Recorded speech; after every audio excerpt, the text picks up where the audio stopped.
ಚಿತ್ರರಂಗದ ಖ್ಯಾತ ನಟ ದರ್ಶನ್ ಅವರ ವಿರುದ್ಧ ದಾಖಲಾಗಿರುವ ರೇಣುಕಾಸ್ವಾಮಿ ಹತ್ಯೆ ಪ್ರಕರಣ ದಿನದಿಂದ ದಿನಕ್ಕೆ ಹೊಸ ಬೆಳವಣಿಗೆಗಳನ್ನ ಕಾಣ್ತಾ ಇದೆ. ಈ ಪ್ರಕರಣ ರಾಜ್ಯಾದ್ಯಂತ ಮಾತ್ರವಲ್ಲ, ದೇಶಾದ್ಯಂತವೂ ಸಾಕಷ್ಟು ಚರ್ಚೆಗೆ ಕಾರಣವಾಗಿದೆ.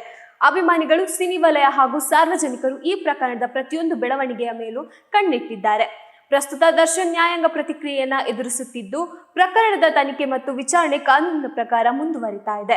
ಈ ನಡುವೆ ಸಾಮಾಜಿಕ ಜಾಲತಾಣಗಳಲ್ಲಿ ಹಲವು ರೀತಿಯ ಸುದ್ದಿಗಳು ಮತ್ತು ಊಹಾಪೋಹಗಳು ಹರಿದಾಡ್ತಾ ಇವೆ. ಆದರೆ ಅಂತಿಮ ತೀರ್ಮಾನವನ್ನ ನ್ಯಾಯಾಲಯವೇ ಕೈಗೊಳ್ಳುವುದು ಎಂದು ಪ್ರಕರಣದ ಪ್ರತಿಯೊಂದು ಹಂತವೂ ಕಾನೂನು ಪ್ರತಿಕ್ರಿಯೆ ಮೂಲಕವೇ ಸಾಗುತ್ತಿದೆ.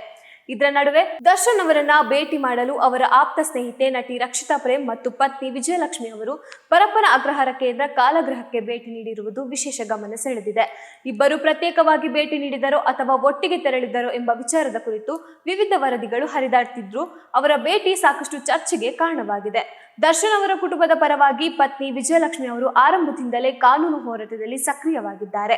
ನ್ಯಾಯಾಲಯದ ವಿಚಾರಣೆಗಳು, ವಕೀಲರೊಂದಿಗೆ ಸಮಾಲೋಚನೆ ಹಾಗೂ ಅಗತ್ಯ ದಾಖಲೆಗಳ ಸಿದ್ಧತೆಯಲ್ಲಿ ಅವರು ನಿರಂತರವಾಗಿ ತೊಡಗಿಸಿಕೊಂಡಿದ್ದಾರೆ. ಇನ್ನೊಂದೆಡೆ ನಟಿ ರಕ್ಷಿತಾ ಪ್ರೇಮ್ ಅವರ ಭೇಟಿ ಕೂಡ ಅಭಿಮಾನಿಗಳ ಗಮನ ಸೆಳೆದಿದೆ.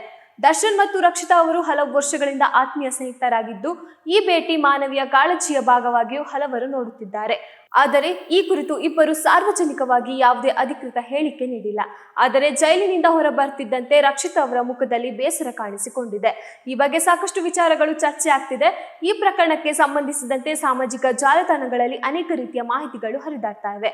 ಆದರೆ ಯಾವುದೇ ಮಾಹಿತಿಯನ್ನ ಅಧಿಕೃತ ದಾಖಲೆಗಳು ಅಥವಾ ನ್ಯಾಯಾಲಯದ ಆದೇಶಗಳ ಆಧಾರದ ಮೇಲೆ ಮಾತ್ರ ನಂಬುವುದು ಸೂಕ್ತ.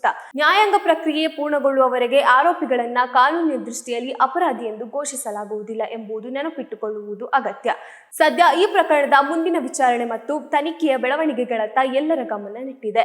ಮುಂದಿನ ದಿನಗಳಲ್ಲಿ ನ್ಯಾಯಾಲಯದ ಆದೇಶಗಳು ಹಾಗೂ ತನಿಖೆ ವರದಿಗಳು ಪ್ರಕರಣದ ದಿಕ್ಕನ್ನ ನಿರ್ಧರಿಸಲಿವೆ.